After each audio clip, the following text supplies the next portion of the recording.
Subscribe Prudent social media channel and press bell icon for latest notifications.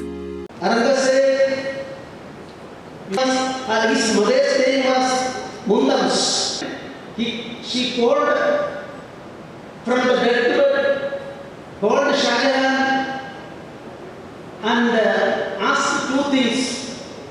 One is construct a monument for me. Other thing is that not to marry again and you look after my children. Both are accepted by Shah Jahan. Aurangzeb killed his three brothers. What is the position now? Aurangzeb's burial place in Maharashtra.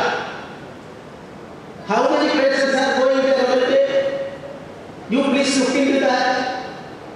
Not even sincerely, some tourists may go there. Sincerely, nobody is going there.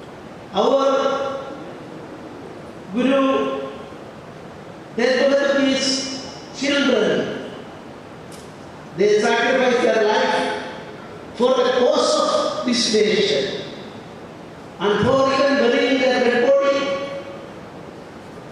Cruel Aurangzeb and the rulers didn't allow even space for that purpose. The truth is so. Truth will protect.